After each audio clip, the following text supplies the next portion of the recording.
Something happened to me on a dark night in 1976. It was December 19th, a day that would change my life forever. It was the day I died. You were dead for 19 minutes. When I came back, I did not come back the same. How do you feel? I did not come back alone.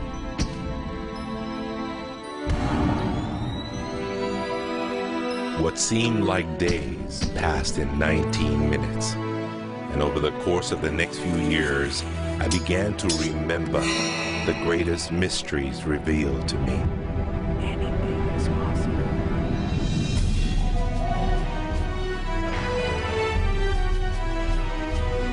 I discovered a secret beyond any secret.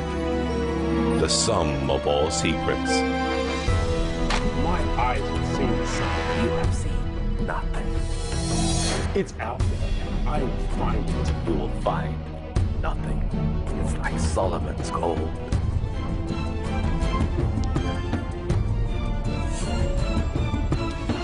It was the key to Solomon's wisdom. The secrets of the Knights Templar and of the Freemasons. He must be stopped. Courage, my dear boy. Be strong, be brave.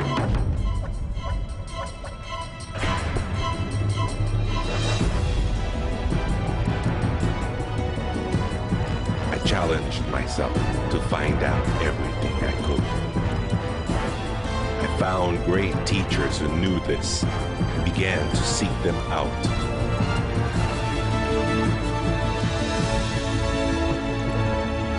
اسأل أؤمن واسمع.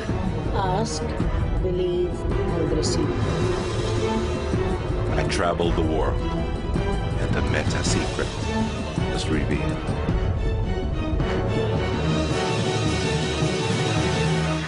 Time has come. I became a messenger to deliver all that was made known to me.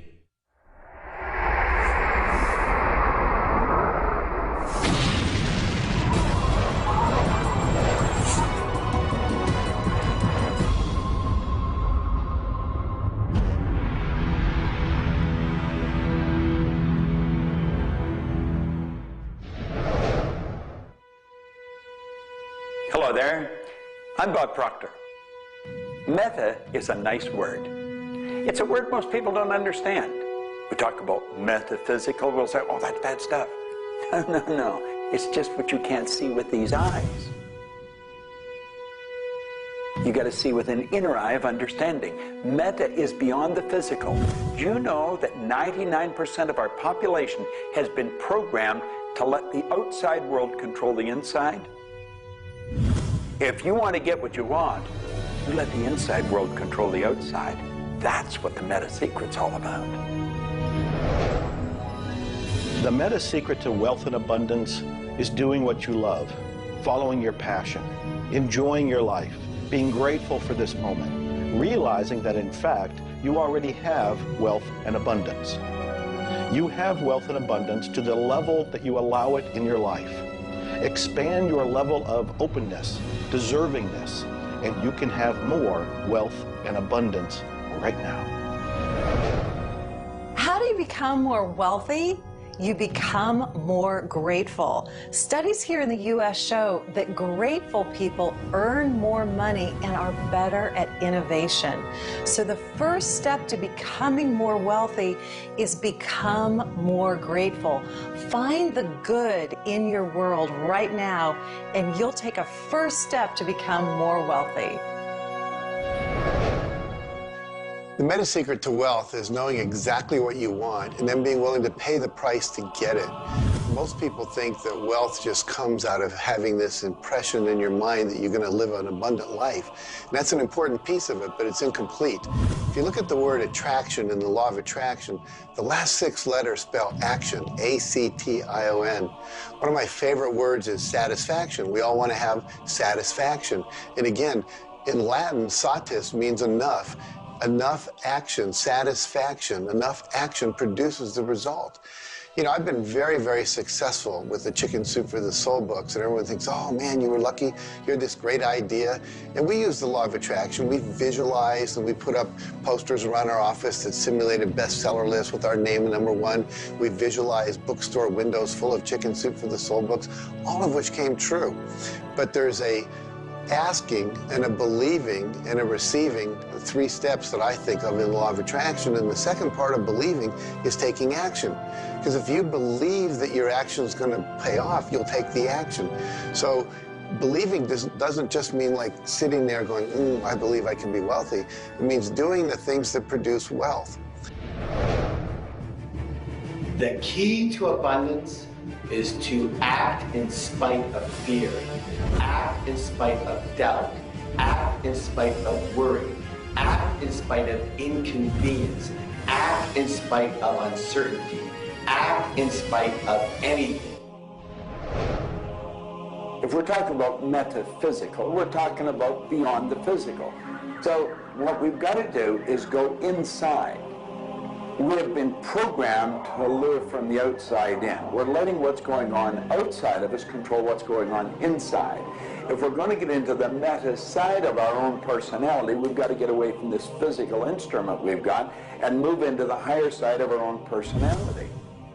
And start to understand that we live simultaneously on 3 planes of understanding. And we work from a higher to a lower potential. If you're working with electricity, any electrician, any engineer will tell you that you have to work from a higher to a lower potential. If you go contrary to that, you're not going to get any use out of the electricity. Well, when you're working with the mind, you don't start with the physical and work up. You start with thought and work down. Thoughts are of a spiritual nature. Spirit's omnipresent. Where's thought? Thought's omnipresent. 100% evenly present in all places at the same time. I can be underwater and think. I can be in an airplane and think. I've had the pleasure of working with a couple of the astronauts that have been on the other side of the moon, and they could think. Not only could they think on the other side of the moon, they could transfer their thoughts to somebody here on Earth. It's just a form of telepathic communication. You know, it's been said that if you build it, they will come. I think if you build it, and you build something with true excellence, and you distinguish it in the marketplace, and you come up with a selling proposition, and you are aggressive in your marketing to the world, it's possible that people will come, but it's not inevitable that they will come. And sitting around passively visualizing things is not likely to get the world beating a path to your door. My meta secret about wealth ultimately is you've got to create a lot of value for a lot of people. And if you do that, you will bring a lot of wealth back to you. So by giving service and giving that which helps other people improve their lives, brings joy to them, brings service and products to them, if you do that and you keep expanding that, always be thinking about expanding your service to others. And if you do that, wealth is a foregone conclusion. First thing, quit listening to what everyone else is telling you what to do. And start paying attention to what you want to do. You see, I can look back with my memory, and I can remember going and saying, Mom, Dad, or to the teacher, I want to do so-and-so. And they'd say, now, how are you going to do that? See, what they didn't understand is I didn't know how to do it. But neither does anyone know how to do the things they want to do when they first think of it. You don't have to know how. You know, 2 young bicycle mechanics from Dayton, Ohio, in the United States of America, introduced us to a new kingdom. They were the first ones to fly in airplanes. The whole world believed that you couldn't do that. Anything heavier than air is attracted towards the center of the world. You can't fly. But they wanted to, and so they did. Well, clarity to me is a very different concept than I think a lot of people. The first thing I want to know is, what do you think you're trying to accomplish? The next thing I want to know is, why are you trying to accomplish it? The next thing I want to know is, if you accomplish it, what do you really think is going to happen in your life? A lot of people come to me and they say, I want to grow my business, because I work a lot in the business world, the entrepreneurial world. I teach a concept, achievement concept, a concept that is predicated on taking action and implementing, called optimization. Optimization is getting the highest and the best use and result and outcome of your time, your efforts, your emotion, your life, your relationships. But you can't begin, and this is where a lot of people, I think, really fall down. You can't begin to optimize until you take the time to observe, examine, and identify not all, but the scope of options and alternatives and other possibilities available to you, number one, to achieve the goal, and number two, as an alternative goal. Clarity is power. Just by being clear, you will automatically begin to magnetize things to you, to your life. The law of mentalism is about the mind. Everything that we have ever created, everything that has ever existed, existed first in the mind. All thoughts are the beginning of all things real. All things that you can touch and feel began in the mind. So if you want to be wealthy, you've got to decide what wealth is to you. Define it. What does it mean? How much money do you have to have? For me, financial independence meant having $30 million producing income, which allows me the lifestyle I want without having to work. And so I've achieved that. But I knew exactly what I wanted because I looked at what it would cost me to live my lifestyle. Most people don't know their net worth. They don't know their income levels of what would be required to produce what they want. They say they want to own a yacht, but they don't know what a yacht costs. They don't know what it costs for the slippage fee. They don't know what it costs to maintain a yacht. So go out and create your ideal lifestyle and then figure out exactly what it would cost to live it, and then set that number as the number you want to achieve. Then believe you can achieve it. Visualize it every single day. Take action when the action comes. Ask for what you want. Reject rejection. Give up any idea of failure. Just persevere until you continue on, until you produce the result you want. The law of attraction's a good starting point for thinking about how to improve your life. You want to align your thoughts and your beliefs with what you want your life to be. But the law of attraction itself, by itself, won't allow you to achieve the abundance that you need.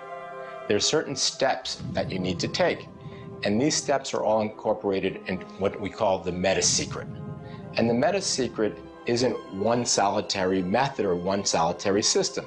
The meta secret is a combination of tools, methodologies, and ways to understand the world and ways to understand how we can change the world. Until I started looking at who I was and who I wanted to become, nothing changed. Because every time I would look and I would blame something else or blame somebody else or just look in a different direction that was not inside, I would get more of what I was creating. Because every time I created something, people would react to that. Every time I took an action that was blaming this or blaming that, people would react to that. And you know what? Then I would react to their reactions. And I was creating an environment that was busy. Instead, an environment that supported wealth and abundance. If you look around, there's nothing but the abundance everywhere that you see. You see the trees growing. You see businesses happening. This is wealth, this is prosperity, this is abundance. If it's not happening for you, it's because unconsciously you have beliefs, counter-intentions, negativity that actually blocks it from coming into your life. It's actually working the law of attraction all the time, but it's happening on an unconscious level. The abundance is there, the wealth is there, but if you don't feel it, if you're not expressing it, it's because inside of you, you may feel you don't deserve it. This is part of the unconscious work that has to be done in order for you to feel on a conscious, real, live, earth-level level what's happening with abundance and prosperity. Abundance, wealth is your natural birthright. If you're not feeling it, it's because of your unconscious beliefs. The law of correspondence, simply stated, is as above, so below, as within, so without. The law of correspondence is simply attesting to the fact that we are human creatures physically present, but we have minds and we have spirits. So we exist in more than just one plane.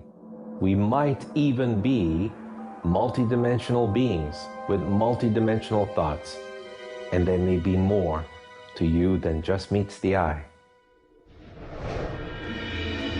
If you want to be wealthy on the outside, you first have to become wealthy on the inside. As above, so below. As within, so without. First, you have to become wealthy in your thoughts. Then you become wealthy in your outer expression of that. You have to have a wealthy attitude. You have to have a wealthy, abundant thought form about who you are and what's possible. And when you have that, it will start to manifest outside of you. If a person wants to take a quantum leap rather than incremental steps, they have to begin by understanding that they can do that. There's a marvelous little book. It's called U square. Now think of what that means. If you square a number, you multiply the number by the number, don't you? Well, when you square, you multiply your potential by your potential. It's astronomical. I mean, you just go off the board. The man that wrote the book, Price Pritchett, he said, when you're looking at a quantum leap, he says it looks ridiculous, utterly. But in retrospect, it looks like a natural thing to happen. It was without effort. It's with ease. And that's what quantum leaps are. What you're really doing is getting rid of limitations in your mind, and you're letting your mind just take off and build a great big idea. And you start before you're ready. You defy what the masses are controlled by. You've got to move into a space all of your own. Understand you're working with an infinite power that's omnipresent. It's with you all the time. It's closer than your breath. And you get in harmony with that and just release all thoughts of limitation and make up your mind you're going to take and just compound your effectiveness. That's essentially what I did. I didn't know what I was doing at the time. I didn't understand quantum leap, but I took my income from $4,000 a year to $175,000 in a year. And then it went over $1 million. And I had no understanding of what happened. Now understand this. I had been raised to believe that if you don't have a good formal education, that you'd never be able to do what I did. If you don't have experience, you can never do what I did. I had 2 months high school and I had a bad work record. But my income went from $4,000 to over $1 million a year. Now you can do that. And the first step is understanding that you can do it. Quit listening to people tell you you can't. And start to see yourself doing something really big. Write it out on a sheet of paper. Begin by saying, I am so happy and grateful now that I have turned my annual income to a monthly income. It's not just about attracting things to you.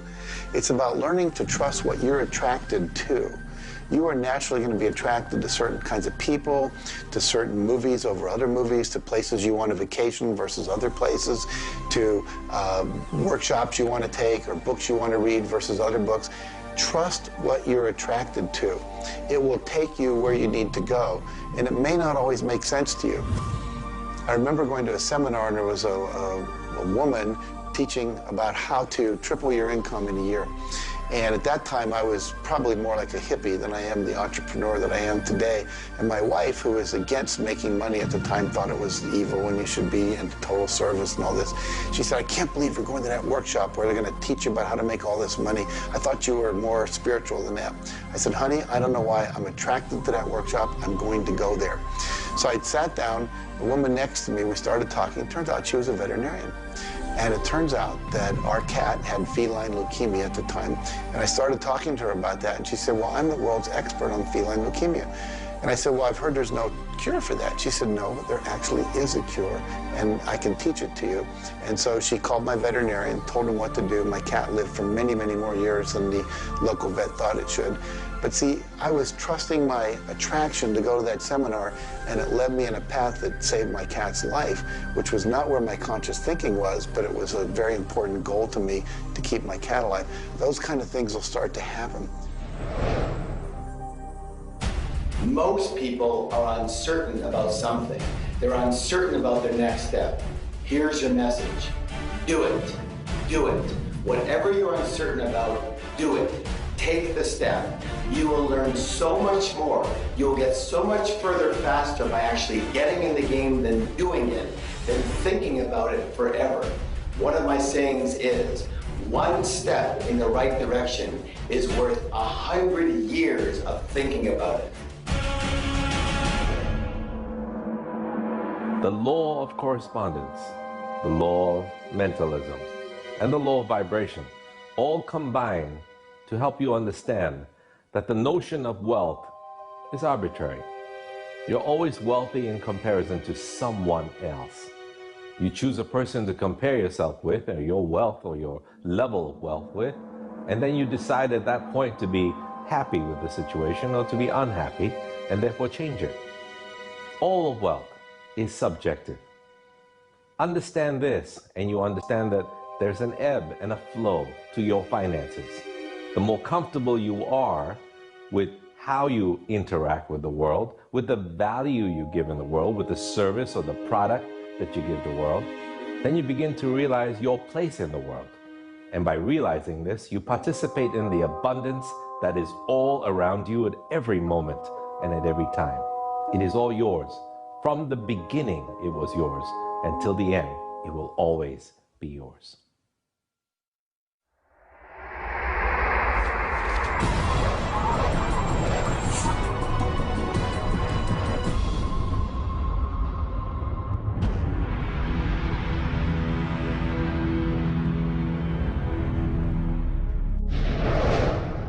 The meta secret to relationships is to know that the universe is giving you love right now. When you give love to the universe, when you give love to another, you will receive love in turn. Love is the essence and nature of relationship. Relationships are a two-way street. It's not just about taking and giving and receiving and getting what you want, but it's also about giving. I like to say that each person should take 100% responsibility for the quality of the relationship. Because if you take 50-50, whenever it's not working, it's going to be their 50%. So if you take 100% and act as if everything in the relationship, you're creating it, and when it isn't exactly what you want it to be, say, how am I creating that? Take that curiosity and use it as a tool. And when you get the answer like, oh, I'm not coming home on time, I'm not listening, I'm not doing this, then you have the opportunity to shift and do the thing that produces relationship. A friend of mine wrote a book called Making Relationships Work. And the idea is there is work in making the relationship work. So be willing to do the work. Give as much as you get. The more you give, the more will come back. To have a better relationship with anyone in your life, first you begin by having a relationship with yourself. Treat yourself the way you would your very dearest friend. Love yourself regardless of all the crazy shenanigans you pull. Believe me, I do this every day. So if you want a better relationship with someone else, love yourself. Relationships are part of what the universe is giving you as a gift. The first and most important relationship is the one with yourself. When you love yourself, you heal yourself. When you love yourself, you become a magnet that people want to hang around, and you begin to attract other people and new relationships. It's all based on love. It's all based on non-judgment. It's all based on total acceptance. The universe has a relationship with you right now, and the universe wants to give you more. Are you ready to accept it? The concept that I can't live without you is a tragic statement to me. The idea that I need somebody else to complete my life, I need somebody else or my life's not worthwhile is a very sad statement, and I think someone needs to take a good look at themselves when they say that. When you start to think that thought, stop for a second and realize life is full of stuff, and sometimes stuff is potholes, and sometimes stuff is bridges are out ahead, and sometimes there's a detour in life. I heard somebody once say that sometimes the most beautiful scenes in life are the ones we observe on a detour. Have you ever gone on a detour and realized that your life wouldn't have been the same if you hadn't taken that twist or that turn in your life? Next time stuff happens, take a look. Maybe there's something better right around the corner. The law of cause and effect tells us that there's no such thing as coincidences. Everything that happens in this world happens because of a reason. Someone, somewhere, created a cause. It may not be something you are aware of. It may not be something we can even begin to realize or see at this level. But at some level, someone, somewhere, or a group of people, or even us, may have created it. And so as a result, we see the effect. We see the effect around us. We see the effect everywhere on this planet. Everyone asks me, Jay, how in the world can I have a better, a happier, a richer, a more joyous relationship? And it's very simple. First thing is you got to slow down enough to be externally focused. It's all about them. The more interested and externally focused you are on the other person, the more extraordinary their experience will be, and the more naturally they'll reciprocate it. The second, and you're watching me, and I've got a serious side, and you know that, but you got to get in touch with your childlike sense of curiosity, of innocence. The third is you got to be in the here and now, and that's so trite and said so often, but being in the here and now means connecting deeply and being aware of what people are saying and looking at them and being responsive to their feedback and their mannerisms. And the last thing and the easy thing is to, again, as I said earlier, enjoy the process. We are so busy, so stressed in our life, trying to get from one thing to another, trying to multitask, that the greatest way to have wonderful relationships is to commit. Commit, not just the time, but your being, to being there, to connecting. For me, the meta secret to relationships is to be the person you're looking for. Whatever it is you're out there looking for, be that and give it away. If you're looking for someone who's loving and kind and compassionate and generous, you need to be loving, kind, and compassionate and generous. Whatever it is you want, you've got to be that and express that out into the universe. And whatever you express out is going to come back multiplied. The meta secret of relationships is for you to develop an identity that brings out the best in your partner and helping your partner to be the best that they can in order to bring out the best of who you are. Criticism seems to be a big problem. If you are really secure in yourself and somebody criticizes you, it isn't going to bother you. Now, if you're insecure and somebody criticizes you, it's really going to bother you. You see, 9 out of 10 times, the person that's criticizing you really wants to help you. They just haven't really learned how to communicate effectively. But let's not let somebody else's criticism or their way of helping us shake us. If we're solid in our own self, and we really understand ourselves, then we can handle it and it won't be any problem. If criticism really rattles your chain or rattles your cage or really upsets you, it's not the criticism that upsets you. It's not the other person's opinion that upsets you. It's how you react to it. And you see, if you were really solid within yourself, you would respond to it. You would thank them for it and say, but I really don't choose to do that. Or you'd say, well, thank you, that's probably a good idea, I'll try it. But they're not going to knock you off track. So it goes back to have a good, sound self-image, a good image of yourself. Maxwell Maltz wrote a beautiful book on that way back around 1960 called Psycho-Cybernetics. Psyche-cybernetics. Cybernetic is the communication mechanism in our mind. It's the image that we hold of ourselves. It's like a life-governing device. Well, you've got an image of you just same as I have an image of me. And our image controls how we walk, how we talk, how we dress, how we meet and greet people. And it also controls how we handle criticism when it comes our way. And it will come your way, just same as it comes to me and everybody. We want to be solid in our own belief about who we are and what we are. Let's really get to know ourselves. And then, rather than react, let's respond. It doesn't matter how they approach, whether they're diplomatic and trying to help us or whether they're trying to find fault. It won't really make any difference. We will listen to what they have to say, listen to it, and then we'll either accept it or reject it, but it isn't going to affect the relationship with the other person one bit. There is masculine and feminine in everything. Nothing is entirely masculine, nor is it entirely feminine.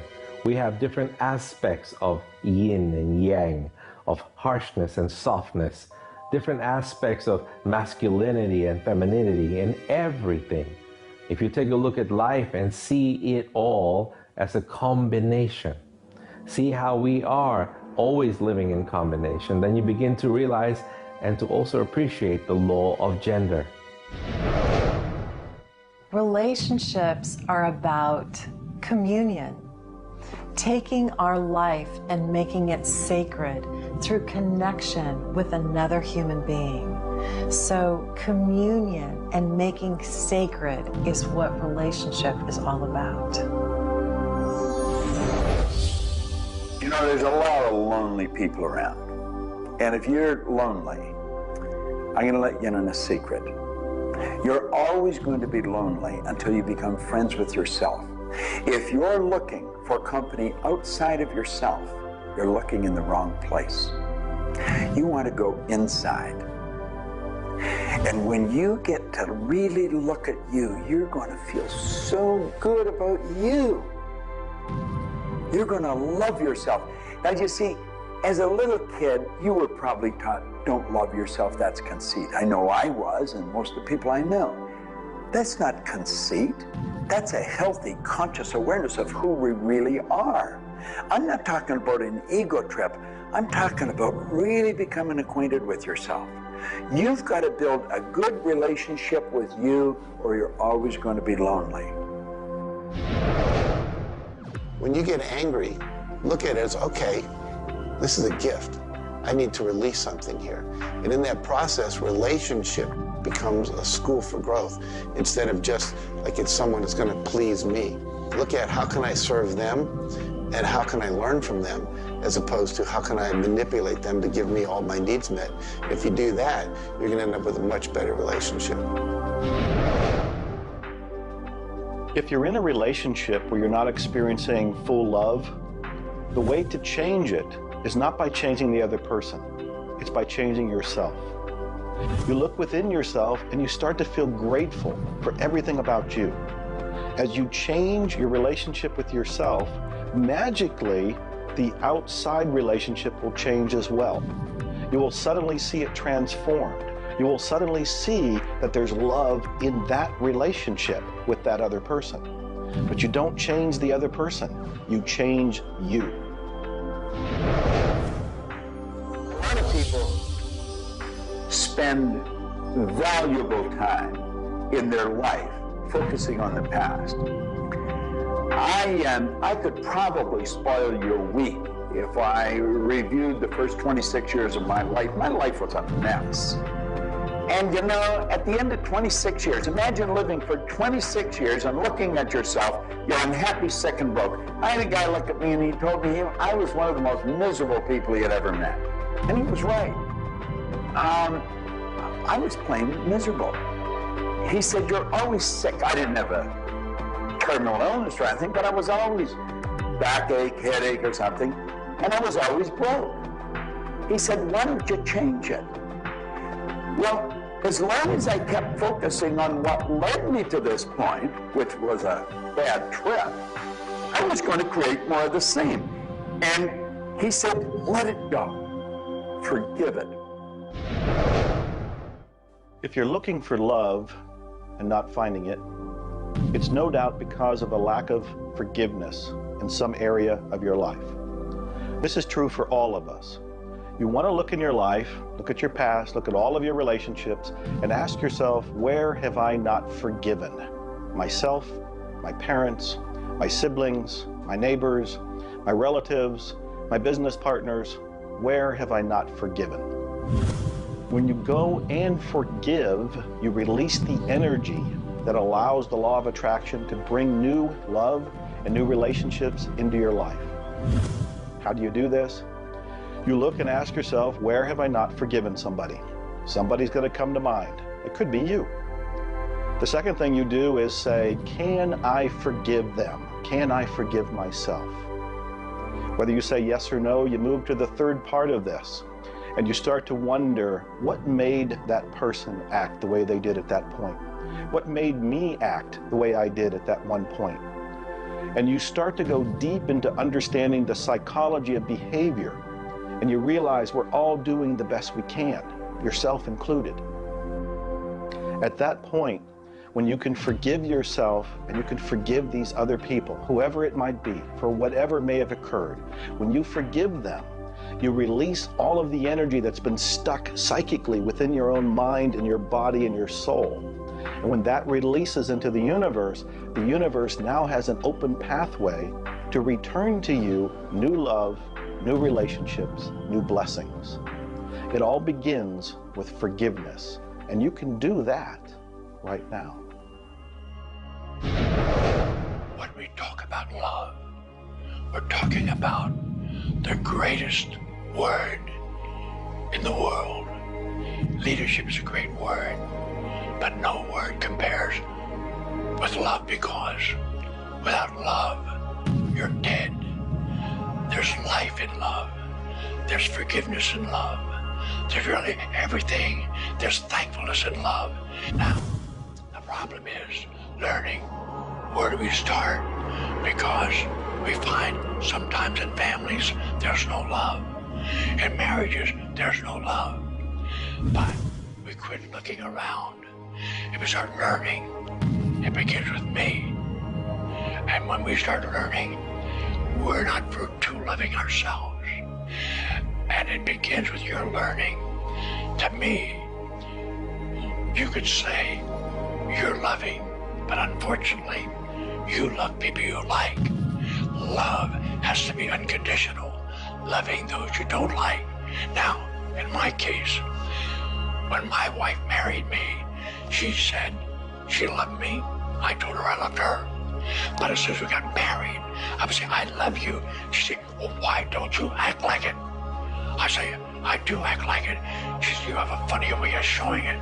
I say, well, I love you enough to die for you. She says, try living a little. And so I discovered, as loving as I was, I didn't fit her definition. The law of gender, the law of vibration, and the law of rhythm. All of these figure in relationships. You see, love is a dynamic. Any relationship is a dynamic. When you are actively relating, that's when it's alive. That's when it's fun. When you sit back and you start to look at the relationship, then it becomes static. It becomes a relationship to be assessed, to be looked at. But when you're relating to your partner or your spouse, amazing things happen. It's dynamic, it's moving, it's alive. And that's what all love is supposed to be, alive, and so much more fun. Changes happen all the time. We change. Human beings change. You change, I change, we all change. But if you can change together in the same direction, amazing miracles take place. Words, feelings, thoughts are all aligned. And all of a sudden, you can take on any problem and it's not an issue. That's what relationships are all about. That's what relating is all about. That's what love is all about.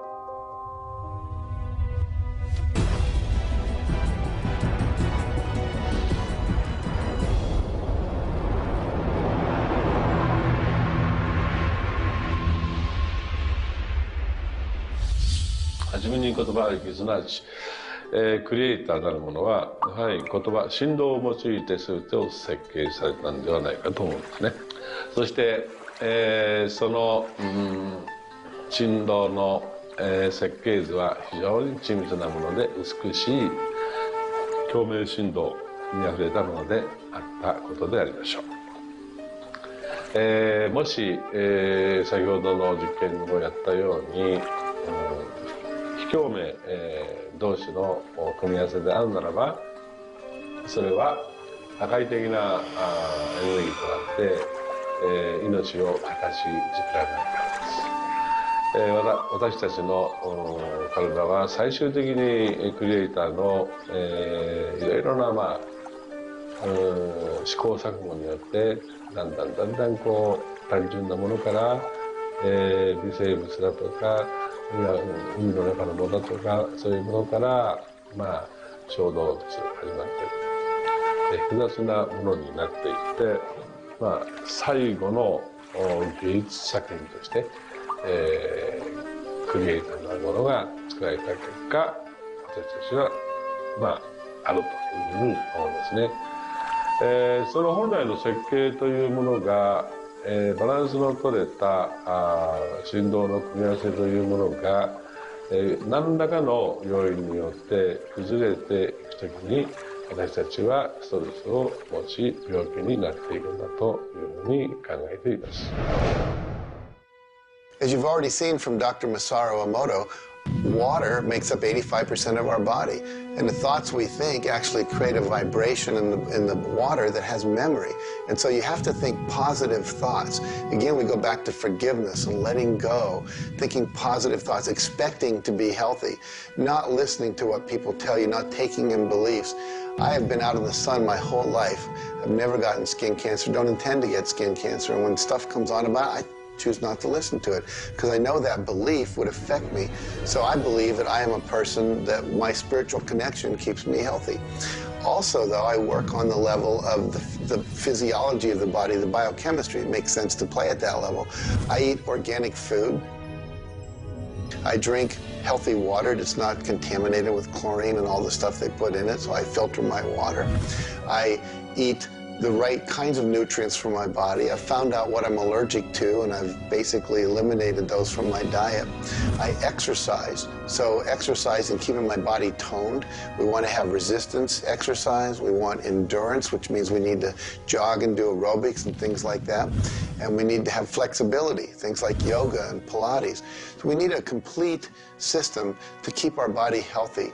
And then the detoxification, I think, is the part that most people don't do enough with. We are taking in so many toxins in the air we breathe.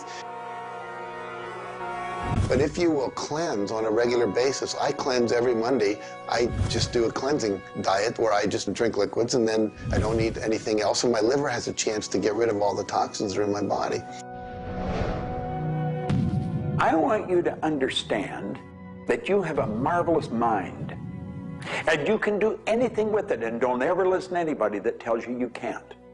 You want to start to look at yourself not as a body or as a name. Like, I'm not Bob Proctor. Bob and Proctor are just two words. You've never heard anybody phone into school and say, body's not coming today, it's sick. Never hear anyone say, hand, it's my hand, my body, my name. Well, you see, there's something wonderful about you and something wonderful about me, and it's the same thing. We have a marvelous mind. We're creative beings. Talk to your body. You're not a body, you live in a body. Now, this may sound silly because maybe nobody's ever said this to you before, but go around just repeating maybe 1,000 times to yourself, I'm not a body, I live in a body. I'm not a body, I live in a body. I'm not a body, I live in a body. Then start telling your body to relax. The meta secret to great health is to feel good now. You do that with good thoughts, you do that with good food, you do that with plenty of sleep, you do that by doing what you love. That's the meta secret to great health. The meta secret to health is to honor your body. Listen to your body. Are you tired? Are you hungry? Are you thirsty? Do you need time to play? Have greater health. Honor your body. Health. Not just physical health, not just eating the right things and getting exercise, but let's talk about emotional health. This means doing what you love, loving what you do, looking forward each day, researching, helping other people, giving back. This is the meta secret to emotional health.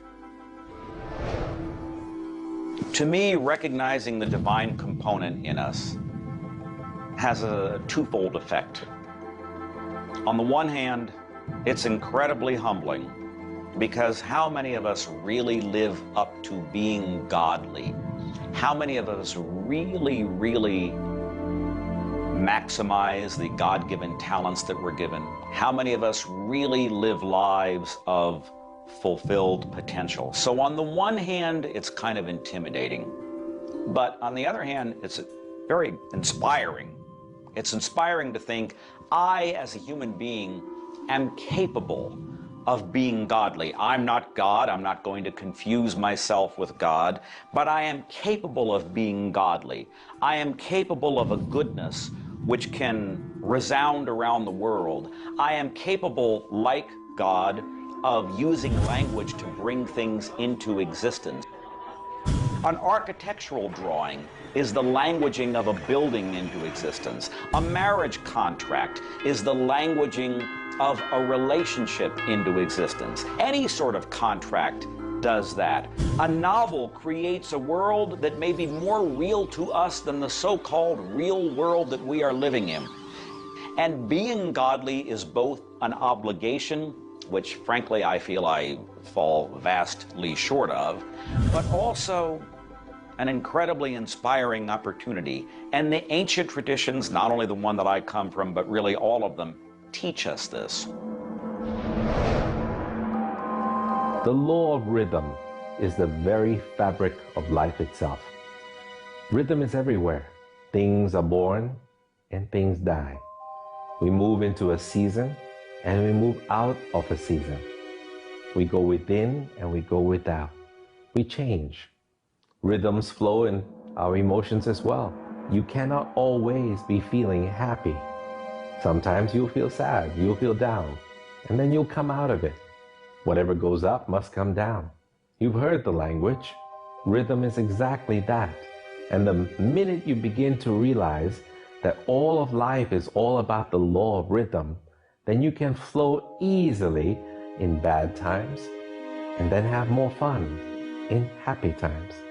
When you start to expect rhythms, know that if you're happy in one direction, you can also be unhappy in the other direction.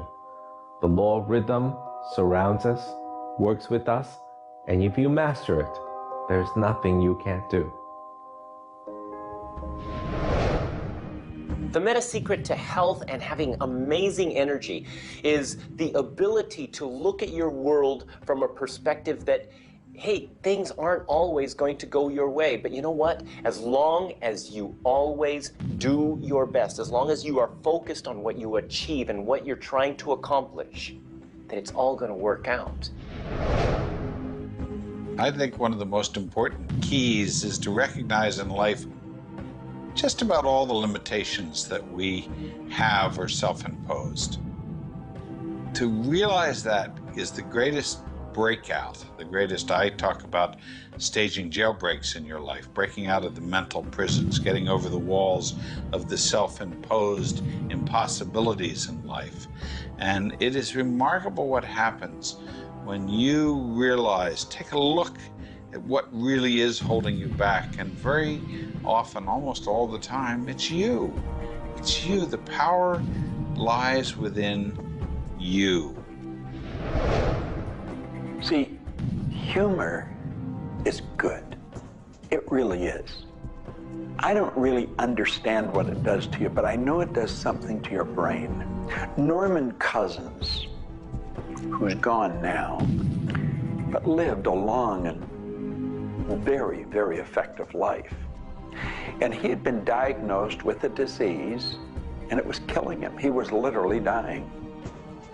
And one day he got thinking to himself, if sadness and sickness are hooked together, then happiness and health must be hooked together. And so he had people bring in old movie films of Laurel and Hardy and all kinds of different old actors, funny stories. And he started to play them. They made him move out of the hospital. So he rented a suite of rooms in a hotel. And he had these movies playing all the time. And he was laughing, a real belly laugh. And he got better. Now, I think you know when you're laughing, you're feeling good. Start to laugh at yourself. When you make a mistake, laugh at yourself. Don't get serious with yourself.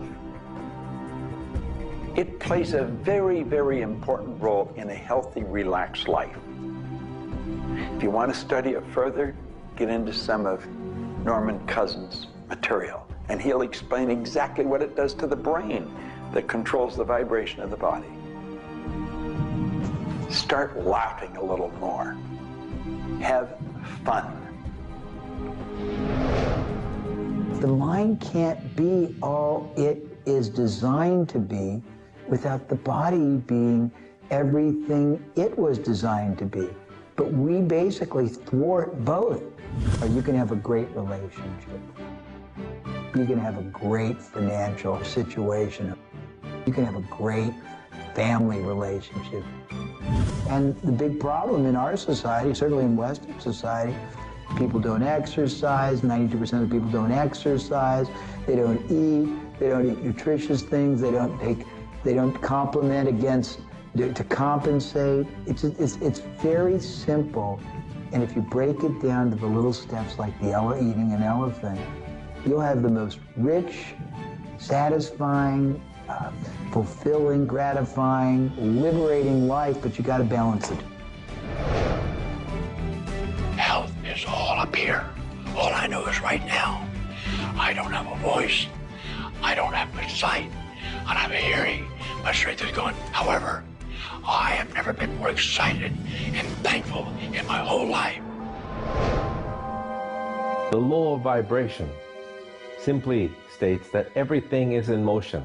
Nothing stays static. At some level, even though something may appear as if it's not moving, its molecules are moving, its atoms are moving. Everything vibrates. Not just your thoughts, everything. Now, I do understand that disease cannot stay in a healthy vibration. It just cannot. I also understand you cannot turn disease into health, but you can release disease and recreate health. You see, your body is changing at the rate of millions of cells every second. And it's the thought patterns that you hold in your mind that control the vibratory rate of the body. Your brain is an electronic switching station. There's all kinds of material written on thought, on attitude, and on health. And I do know this. If you are suffering from a physical disease, quit talking about it, quit thinking about it. Go to a very competent medical doctor and follow that person's advice, because he or she will tell you what to do physically, but at the same time, instantly begin visualizing every molecule of your being in a harmony with the law of vibration. Now, I would have an affirmation that I would repeat. I am so happy and grateful now that every molecule of my being is vibrating in perfect harmony with God's laws. My body is getting healthier and stronger and more vibrant every minute of every day. And repeat that. Treat it like a mantra. I can't predict what's going to happen for you personally, but I do know that hundreds of people, if not thousands of people, have experienced healings and cures by beginning to change their thoughts about what's going on in their body. In my book, The Attractor Factor, I talk about a person who had cancer. She experienced the idea of forgiving everybody and everything in her life, and she went through the process of doing that, working with a coach. She then went back into the doctor's office. They opened her for surgery, and there was no cancer. It was gone. By forgiving everybody in her life, including herself, she transformed her body. She reached this place of healing and this place of peace, and as a result, she experienced a cure. If you're finding yourself sitting here watching this and you're ill, you've got a chronic condition, you're sick, what you need to do is a couple of things. Number one, you need to first work on your attitude. You need to believe you can get healthy. You need to not believe anyone who tells you you're going to die, or it's terminal, or it's going to take a long time. Literally, we know that we can get rid of a disease in minutes, in literally minutes. I had a cold once, and a person literally did an exercise with me. My nose dried up, my fever went away, the achiness went away in 5 minutes. So we know the power of the mind. We know that you have to forgive and release. So much work now being done on cancer where we know there's resentment, and different forms of resentment will come into different forms of cancer in the body. So it's critical to get yourself aligned with spirit. When you are aligned with spirit through meditation, through doing the things that bring you joy, through doing the things that align you, and you know what that is for you. It could be singing, it could be walking in nature, it could be petting your cat. When you move into that state, healing naturally takes place through you. There's this innate, natural healing ability that's always working to heal you if you get you out of the way. By you, I mean your ego mind, your beliefs, your fears, your doubts, all of that stuff, all of the resentments you've held that you haven't released, that will keep you sick. So you've got to do some kind of work to get into a spiritual alignment and to release the negativity. Emotional pain is very real. It's like sorrow and grief. Like grief comes in waves. It just sort of overcomes you and then it sort of fades away. You could have experienced some traumatic situation, anything from rape to the loss of a loved one or being held up, where somebody invaded your privacy in some way or another. And it causes deep emotional pain. What we want to realize is that we are bringing that on ourselves. You say, well, wait a minute, you're not bringing it on yourself. No, but you're reliving the situation. We've got to separate ourselves from the incident, from the situation. We've got to realize that it's a very real part of life and attempt to separate ourselves from it and deal with it as best we can and then let it go. Otherwise, we're going to carry it with us and we're going to keep experiencing it over and over and over again. どうやってわかるか。振動という、まずそもそもその水の結晶とは何かということになりますけどね。結晶というのはやはり情報だと思います。で、情報というのはバイブレーションですね。で、バイブレーションのデザイン家が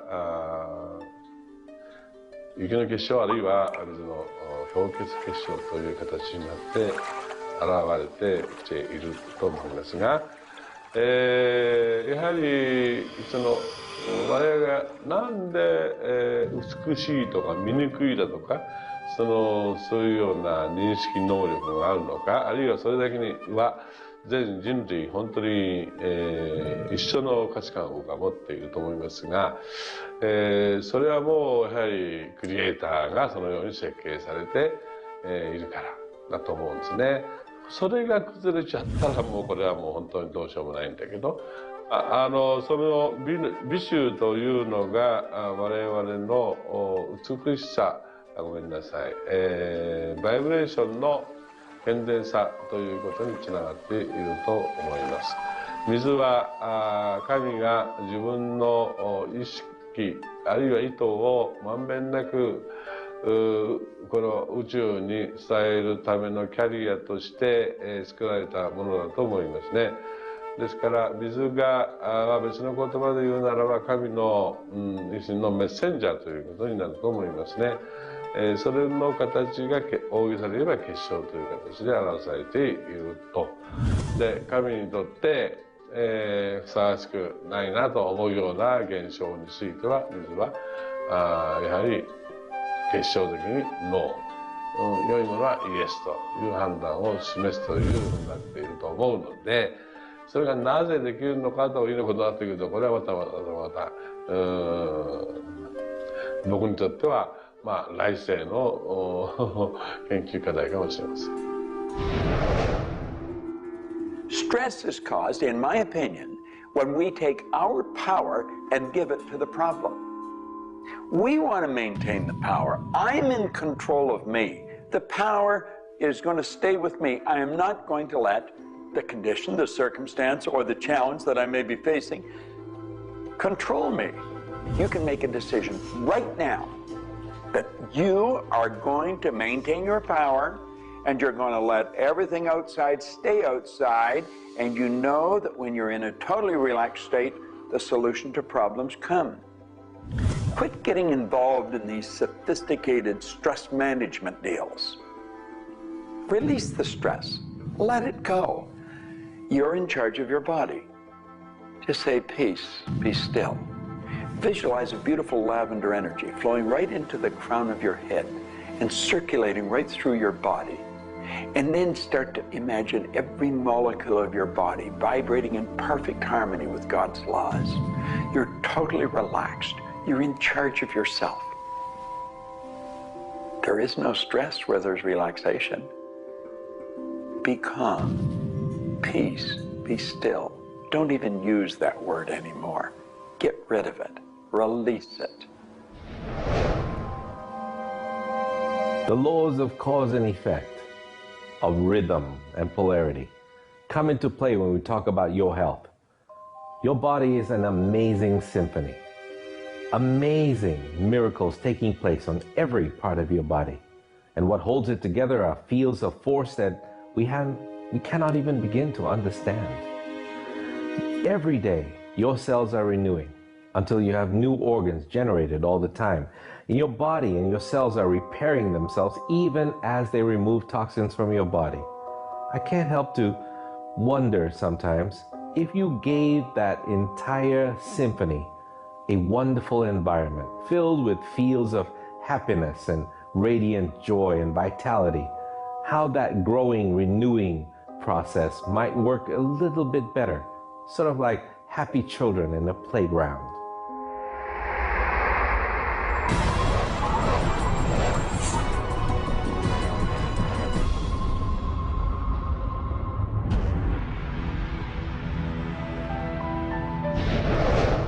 Here's the paradox of being human. Real happiness is only available in the moment. If you're brooding on the past or obsessed about the future, even if you're looking forward to something that could be magnificent in the future, it's not quite the same sort of anchored contentment that you get from really being in the moment. We human beings seem to be perpetually someplace else. That's kind of like one definition of the human predicament, the human condition. We are perpetually thinking about the past, the future, something to the right, something to the left, something else. I think the paradox to happiness is you do have to have dreams and aspirations, and you have to be anchored, rooted, and happy where you are. Not always easy to do, but I keep trying. Happiness is a point of view. Am I happy?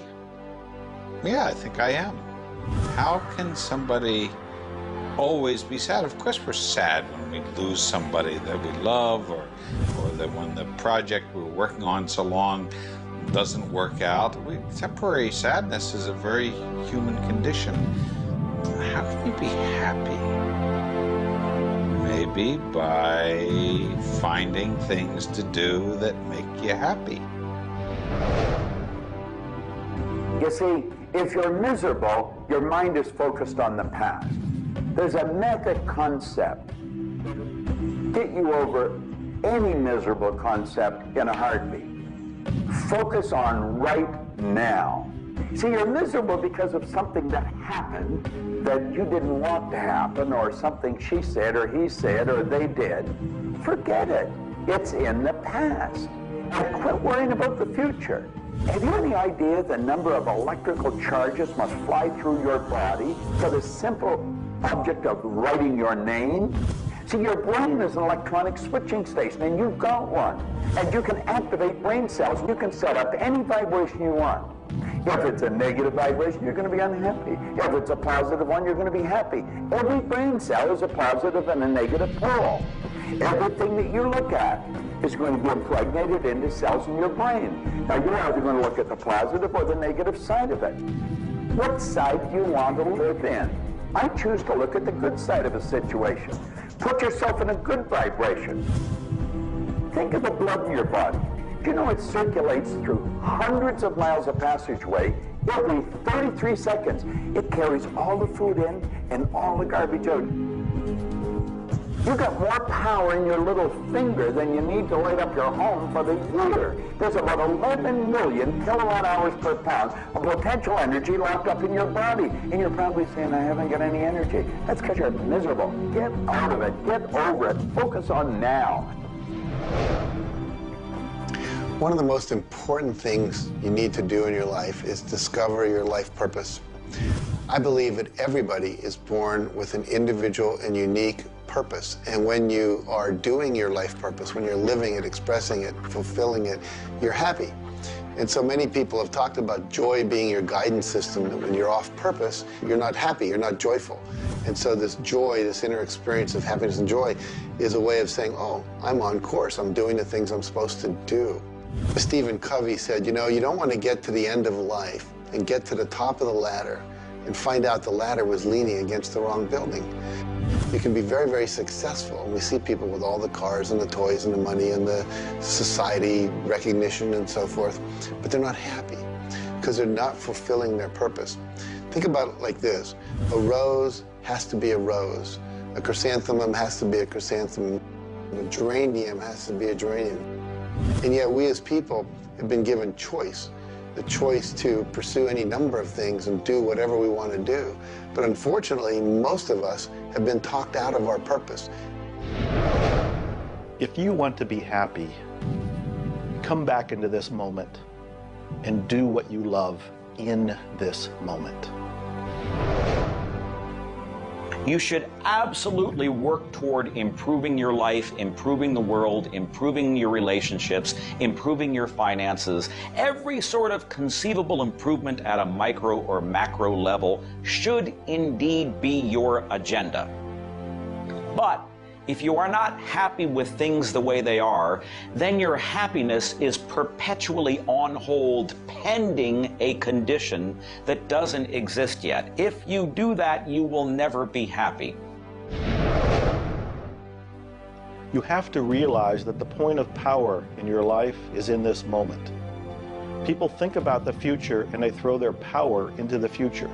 There is no future. When it gets here, it's called now. It's called this moment. People think about the past and they throw their power into the past. But there is no past. It's gone. When you think about the past, you think about it in this moment. This moment is all there is. And you can be happy in this moment. When you are, everything is taken care of. All is well. Happiness and achieving happiness is a process. It's not something you achieve right now and you're done and you have your happiness. It's something that you're constantly attaining and re-attaining through life. And the way to do that is to really understand what brings contentment in your life and to achieve that. And one of the key things to remember in terms of happiness is that part of this process is sharing happiness with other people. The more we share happiness and the more we teach other people how to bring happiness and fulfillment in their life, the more we'll be happy and fulfilled.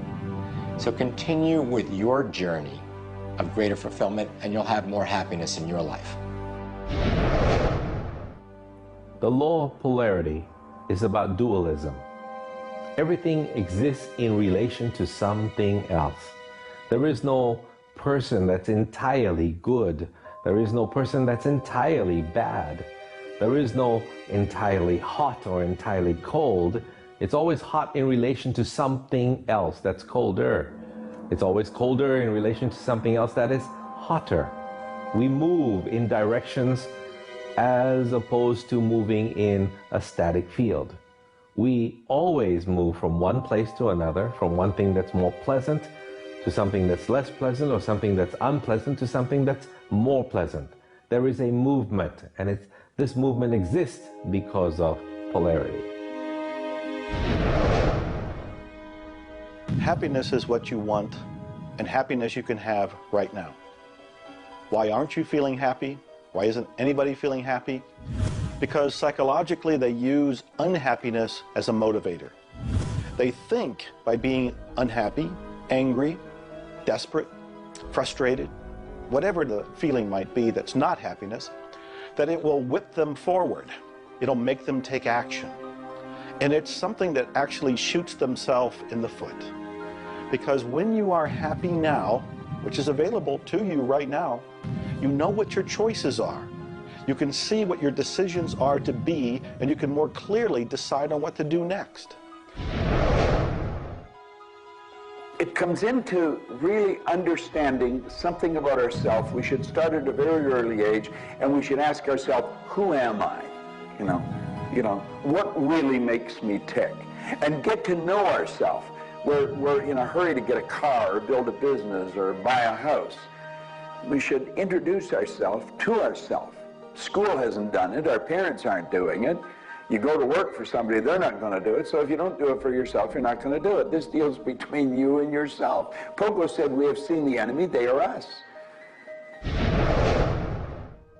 Whatever has happened in your life, whatever's going on for you, if it's not the way you want it, any situation, consider the fact that everything happens for a reason, and that reason is there to serve you. How can you reframe this? How can you relook at this in such a way that helps you, that supports you, that puts you on the path to success and positivity again? It doesn't help you to be negative. It doesn't help you to wallow. All that can do is bring you down. It's time to change your mind. It's time to reframe, relook at it, have a new perspective, a new view, and put this in the light of this was there to serve you. There's no accidents in the universe. This happened for a reason, and that reason is there to help you. We grow up with the idea rich people aren't happy. Well, I know rich people that are laughing. They're very happy. And of course, I know people that are very wealthy and are very unhappy. I remember old Nightingale one time saying, since it doesn't make any difference whether you're rich or not, if you're happy or not, you might as well be wealthy. And then if you're miserable, you can at least be miserable in comfort. We've got to understand that all the money in the world is available to us, but we have to earn it. Now, that does not mean we should work. This is where the meta secret really comes into play. Working happens to be the very worst way to earn money. We should work for satisfaction. People should go to work at what they love doing. When we think of work, what we're really talking about is how we spend our days. Work has probably a bad energy attached to it. We should spend our days doing what we absolutely love to do. When it comes to the fear of failure, you look at your life and you ask, if I pursue my dream, my passion, my love, and it doesn't work out, will I still be okay? Can I still love myself? Will life still go on? When you realize that the answer is yes, you remove the fear of failure. When you remove the fear of failure, you have energy to go forward and actually make it a success. Well, what about the fear of success? When you are successful, you can make a difference in the world. If you really want the world to be a happy, prosperous place, Contribute a happy, prosperous person to it. You. The meta secret to happiness is that there is perfection in imperfection. That when we accept our environment for what it is and the people around us for who they are, we can make a big difference. Happiness. What makes you happy? Everyone is not the same. For me, it's research. I love researching and writing and putting multimedia programs together. And this allows me to do something else that I love, traveling the world. I travel more than 6,000 miles, that's 9,000 kilometers, every week. I've been to more than 52 countries. I board an airplane every 2.5 days. I've been around the world more than 16 times in just a couple of years. I enjoy that. Meeting new people, meeting new audiences, helping people. What makes you happy? That's what makes me happy. A key component to lift yourself out of depression is human connection.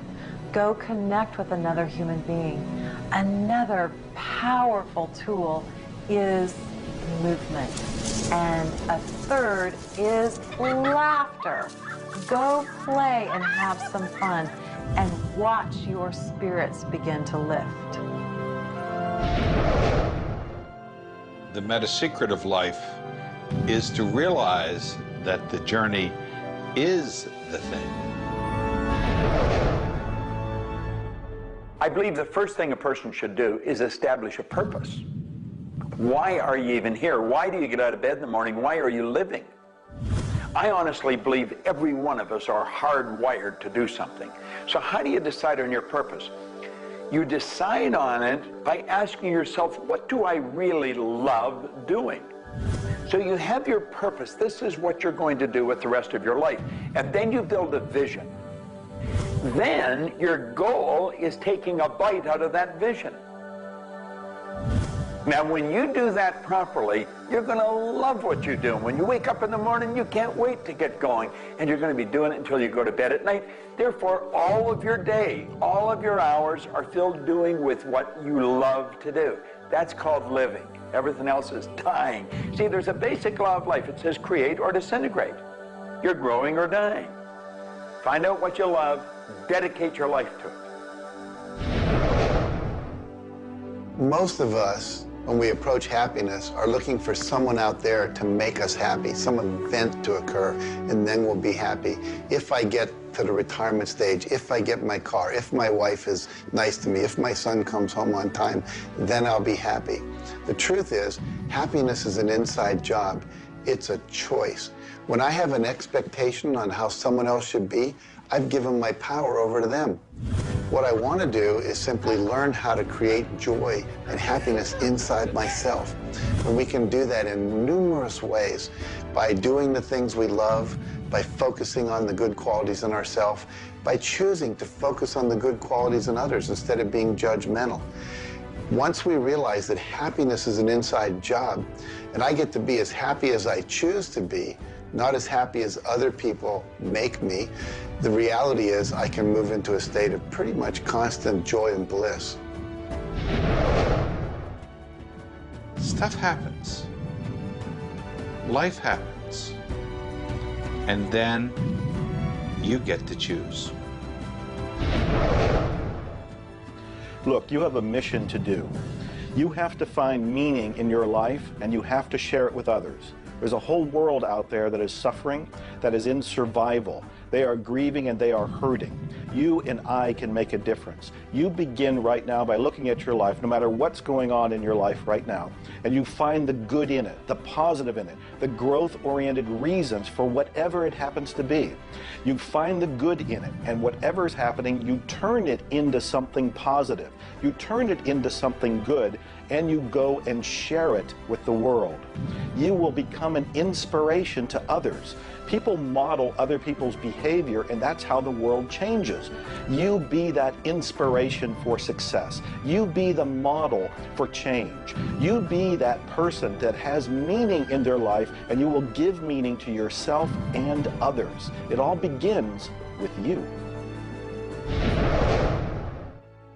You have always had, you have at this moment, you will always have in the future, the power to achieve, to accomplish, to have anything and everything you want in the terms of monetary wealth, prosperity, in terms of health, in terms of happiness, relationships. However, it will never, ever occur until and unless and until after you first are clear on the specific goals. Number two, you are very clear on the action steps. Operative word is action steps you have to take. Number three, you have an action step-based plan, a strategy, and the steps are just the tactics. You implement it in a timely, regular, scheduled way. Number four, you monitor, you pulse, you really pay keen attention to your progress, and you adjust if it's not what you want, and you adjust higher if it's better than you want. And number five, you focus on other people's benefit. You don't be self-consumed. You do those five things, the world really is your oyster.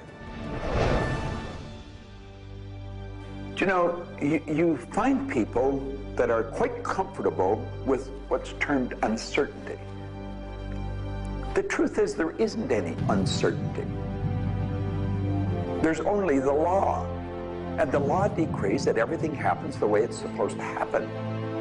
If we build the image in our mind of what we want, and we're true to that image, that'll control the vibration we're in, that controls what we do, and it controls what we attract. Now, the problem is, we let that image get out of the way every now and then, and we're controlled by something outside. And that takes us off track. We've got to correct it and come back on track. But a person that has direction in their life, there's no uncertainty. There's only good stuff coming. It's stuff that's going to cause the image in our mind to move into form. And so we wake up every day wondering what part of it's going to show up today and where's it coming from and who's going to deliver it. Every day holds something really good for us. Alfred Adler, the great psychologist, said, "I am grateful to the idea that has used me." I love that. Get a big idea and understand that you're going to see it move into form, and that's just as certain as the night following the day, because that's governed by law too. The laws of correspondence, of vibration, polarity, and rhythm come into play when you talk about the meaning of life and happiness. We make our happiness dependent on what other people can do for us instead of what we can do for ourselves. You know, there's a concept they don't teach you in school. It's called enough. Sometimes what is enough for one person may not be that way for somebody else, and we want more. And when you want more, you're setting yourself up for disappointment, because not always will you get more. Sometimes you do, but it's not all the time. I don't know who told us on this planet that everything is going to go our way. Sometimes things will go your way, sometimes they won't. We've got to learn to accept this. That's the rhythm and the flow of life. All of life is filled with possibilities. And when you see possibilities, well, it allows you to accept failures as not final. Failures are learning lessons. The American Indians, the Hopi Indians in the Southwest, well, they have a belief. Every day they wake up and pray to the Great Spirit, and they say, "Oh, Great Spirit, allow us today, this day, to make 20 mistakes." You see, they believe that by making mistakes, by failing, you actually learn more. You add to this wonderful fountain of wisdom that is called you over a period of time. And if you don't fail, they say, you don't learn anything. So how many times have you failed? I know I have failed a lot. But over the course of the years, I also knew something that was different. And that was that I was responsible for my own happiness. I knew that there was laughter everywhere, but I also knew that if I wanted to participate, that laughter has to come from inside, not from outside. And that's the nature of spirit, and that's the nature of who you are, and that's the meta secret to everything possible.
In this grand miracle called life. And as you begin to look all around you, start now to taste, smell, hear, and touch with your heart the abundance that surrounds you. You are indeed spectacular beings of light. So if you want to know the meta secret to life, to happiness, live more, love more, laugh more. Change the stories in your head, and you can change the world. It's a short trip. Make it a good one.